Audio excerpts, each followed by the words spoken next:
le 7 septembre 1996, alors que le rappeur Tupac est à bord de la BMW de son producteur, arrêté à un feu rouge, une voiture blanche arrive à leur niveau du côté droit, et l'un des passagers ouvre le feu sur eux une dizaine de fois, avant de disparaître dans la nuit. Tragiquement, Pac, qui est grièvement blessé, perdra la vie 6 jours plus tard, des suites de l'attaque. Rap star Tupac Shakur died last night. He was 25. Considéré par beaucoup comme une des affaires criminelles non résolues les plus mythiques des États-Unis, il s'avère que près de 30 ans après les faits, un individu a été arrêté et inculpé pour le meurtre de Tupac il y a quelques semaines, une arrestation ultra médiatisée, au cours de laquelle le meurtrier présumé semble bien conscient du bourbier dans lequel il s'est mis tout seul. So what they got you for, man? Biggest case in Las Vegas history. Oh yeah? Like recent? September 7th, 1996. You know what I'm talking about, man? Oh no. Wow. Parce que oui, il se trouve que depuis plusieurs années, se croyant intouchable, il ne cesse de divulguer publiquement des informations l'incriminant dans cette affaire. Et parmi ces révélations, le nom de Diddy, un poids lourd de l'industrie musicale suspecté depuis le début par certains d'être le commanditaire, ressort aussi régulièrement. Now, it was this documentary that claimed. Yeah, check this out. We don't talk about things that are nonsense. But I appreciate you as a journalist asking. Right. Thank you. Pourquoi Tupac, décrit par beaucoup comme un des artistes les plus influents de notre époque, a-t-il été brutalement assassiné? C'est ce que nous allons découvrir ensemble dans cet épisode de Frères Castor. Mais avant ça, cette vidéo est sponsorisée par Chain Nation, la bijouterie française numéro 1 sur le drip qui te permet d'être aussi stylé que ton rappeur préféré. Ouais, c'est Ed Sheeran. Voilà, c'était la vanne, y a pas de... Sur leur site, tu peux retrouver des chaînes, des bracelets, des bagues et plein d'autres articles, autant pour les hommes que pour les femmes. Récemment, ils ont aussi lancé leur collection de bijoux pour sneakers, les Slicks, pour customiser ta paire et être frais jusqu'aux pieds. Chain Nation, c'est des pièces de qualité pour tous les budgets et tous les goûts, et pour chaque produit, ils offrent une garantie à vie, donc tu peux y aller en toute confiance. En témoigne leur note de 4,7 étoiles sur Trustpilot, tout ça avec une livraison ultra rapide et disponible à l'international. En ce moment, à l'occasion du Black Friday, tu as l'opportunité de bénéficier d'offres de zinzin à ne surtout pas manquer, parce qu'en plus de réduction allant jusqu'à moins 40%, exceptionnellement, tu as la possibilité soit d'appliquer le code BF33 à ton panier et de bénéficier d'une réduction cumulable de moins 33%, soit de profiter de l'offre un article acheté égale un article offert, valable sur l'ensemble de la boutique. Donc si tu souhaites faire plaisir à tes proches ou toi-même pour les fêtes, le lien se trouve dans la description. Nous sommes le 7 septembre 1996 à Las Vegas. Ce soir-là, la ville est en ébullition parce que le boxeur de légende Mike Tyson affronte Bruce Seldon pour le titre de champion du monde des poids lourds dans l'enceinte de l'hôtel casino MGM Grand. Et à cette époque-là, un combat de Tyson, c'est un giga événement qui attire du beau monde. Des banquiers de Wall Street, des stars d'Hollywood, des géants de l'industrie du divertissement, mais aussi dans un registre un peu différent, des mafieux de Chicago, des trafiquants de drogue new-yorkais ou encore des gangs de Los Angeles. Bref, une belle soirée en perspective. Tupac, son producteur Suge Knight et leur équipe du label Death Row Records sont également présents pour assister au spectacle. Un spectacle qui sera de courte durée puisque Mike Tyson couche son adversaire en moins de 2 minutes. And Tyson with a left hook and Seldon is down on his stomach. And that's it. It's over in the first round. Et alors que Pac et ses gars sont sur le chemin de la sortie, l'un d'entre eux, Trayvon, aperçoit Orlando Anderson, un membre du gang rival des Southside Crips. Le truc, c'est que quelques semaines auparavant, Orlando et une demi-douzaine de Crips ont tabassé Trayvon et lui ont volé sa chaîne Death Row.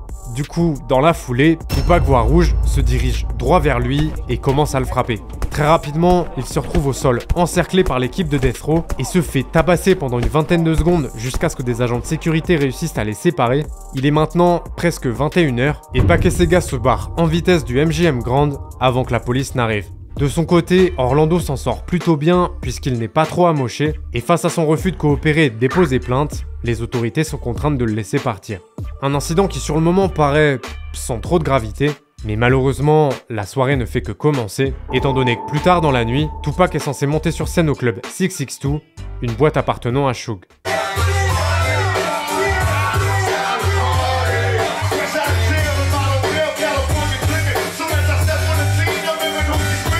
On se retrouve aux alentours de 22 h. L'équipe de Death Row prend la route pour se rendre au concert et se sépare dans plusieurs voitures différentes, dont l'une conduite par Suge Knight avec comme seul et unique passager Tupac. Sur le trajet, ils sont reconnus par plusieurs fans. Un paparazzi prendra d'ailleurs la dernière photo de Tupac vivant, puisqu'à 23 h 15, alors qu'ils ne sont plus qu'à quelques kilomètres du club 662, arrêté à un feu rouge, une Cadillac blanche approche lentement du côté passager et un des occupants ouvre le feu sur eux une douzaine de fois avant de prendre la fuite.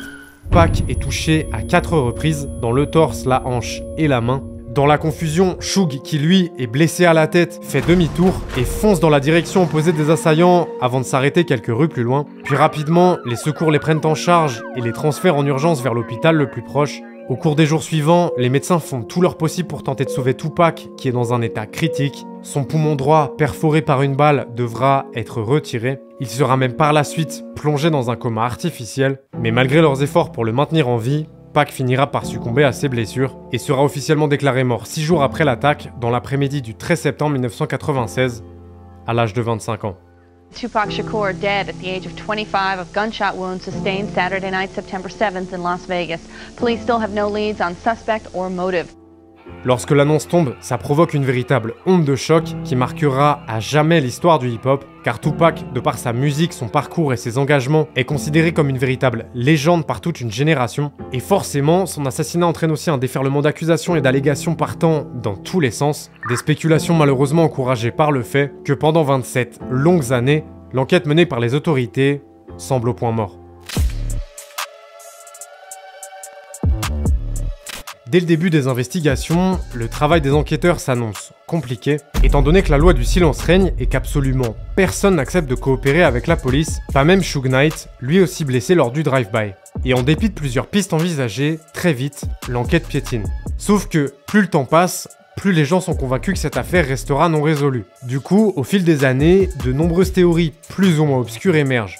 On parle d'un règlement de compte lié à sa rivalité avec le rappeur Notorious Big, du gouvernement américain qui l'aurait éliminé pour ses prises de position publiques, de Suge qui aurait commandité le meurtre pour des histoires d'argent, de Pac qui aurait orchestré sa propre mort pour aller siroter des cocktails tranquilles à Cuba, loin de la célébrité, et même d'un potentiel enlèvement par des extraterrestres. Pardon, je me suis emballé, la dernière c'est totalement faux. Mais parmi toutes les versions qui circulent, il y en a une qui ressort souvent et qui paraît bien plus plausible, celle selon laquelle cette tragédie serait en réalité en lien avec le cassage de bouche d'Orlando Anderson au MGM Grand, plus tôt dans la soirée. Is it Orlando? Yes. Let me just ask you point blank, did you kill Tupac Shakur? I didn't kill Tupac. I mean, I don't know why, you know what I'm saying? They would even say something like that. Il se trouve qu'à Compton, dans la banlieue sud de Los Angeles, là d'où sont originaires les Southside Crips, mais aussi une bonne partie de l'équipe de Death Row, dans les jours qui suivent l'assassinat, on raconte que c'est Orlando, aidé par 3 autres Crips, qui auraient appuyé sur la détente et tué Tupac cette nuit-là. Des rumeurs qui vont avoir des conséquences quasi instantanées dans la rue, puisque les autorités estiment que sa mort serait liée à 3 meurtres et une dizaine de fusillades qui auraient été commis en représailles. Des mois après, Orlando Anderson, lui, sera finalement interrogé par la police de Las Vegas. From 1995 to date, have you ever ridden in a white Cadillac? No. Do you know anyone who owns a white Cadillac? No.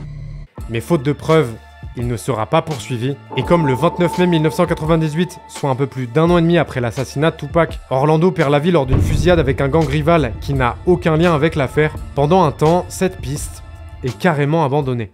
Pourtant, à la fin des années 2000, un événement va marquer un véritable tournant dans l'enquête, lorsque Dwayne Keith Davis, plus connu dans la rue sous le nom de Keffe D et membre important des Southside Crips, est arrêté par la police de Los Angeles pour trafic de drogue.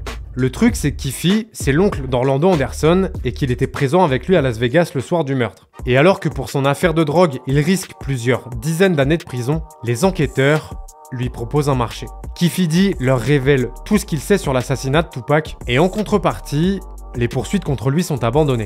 Élément important, dans le cadre de cet accord, les autorités s'engagent aussi à ne pas poursuivre Keffe pour ce qu'il avoue lors de cet interrogatoire précis. Par contre, s'il s'avère qu'il parle du meurtre dans un autre contexte ou qu'il donne de nouvelles informations a posteriori, ces révélations-là pourront être utilisées contre lui. Sauf que ça, Keffe D, il devait penser à ce qu'il allait manger au goûter pendant les explications, et il a pas bien capté. Parce qu'à partir de 2018, il donne régulièrement des interviews dans lesquelles il raconte en détail ce qu'il s'est passé. We got legendary Keffe D in the house, doing big numbers on the internet lately.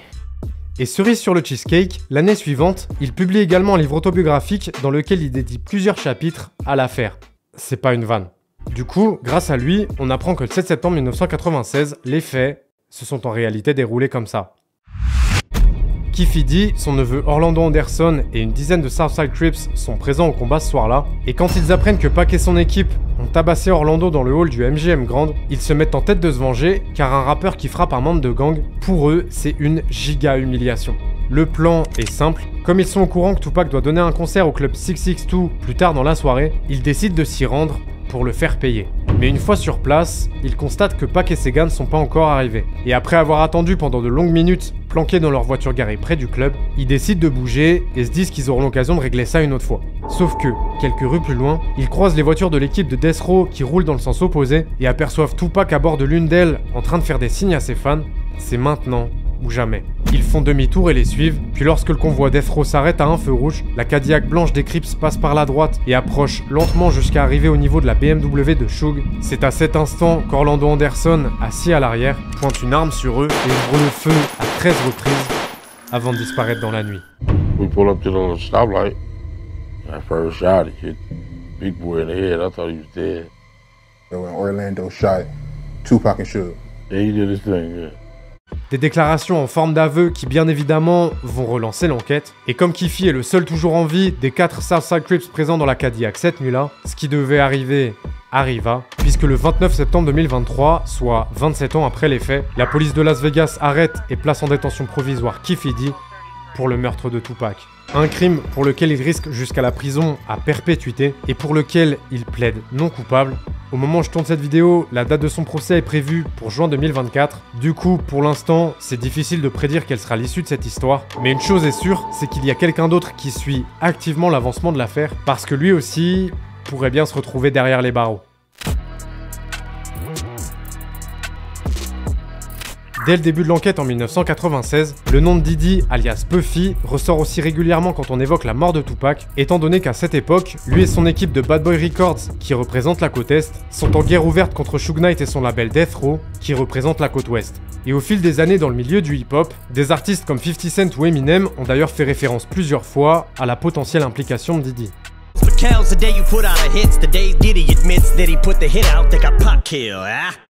Le truc, c'est que parmi ces révélations, Keefe D, il raconte également que l'assassinat de Tupac n'était pas seulement motivé par la vengeance, mais aussi par l'argent, puisque d'après ses dires, Puffy et lui ont fait affaire ensemble. Il se trouve qu'à l'apogée du conflit opposant Bad Boy à Death Row, les Southside Crips auraient été engagés pour assurer la sécurité de Diddy et ses gars lors de leur déplacement en Californie. Et selon Keefe, Puffy aurait mentionné à plusieurs reprises sa volonté de se débarrasser de Suge et Pac en échange d'une récompense d'$1 million. Is it when you talk to him about murdering Tupac? It was really about both of them, yeah. Tupac and Suge, you mean? Yeah. What did you actually hear? He said he'd give us anything for them dudes there. Who brought up the amount of $1 million? He did. Puffy did? Yeah. Des allégations à prendre avec des pincettes, parce que Keefe D semble avoir un petit côté marseillais quand il raconte son histoire, mais ça n'empêche que dans cette affaire, Diddy risque très gros s'il s'avère qu'il est effectivement lié de près ou de loin à l'assassinat de l'une, si ce n'est la plus grande star de l'histoire du hip-hop.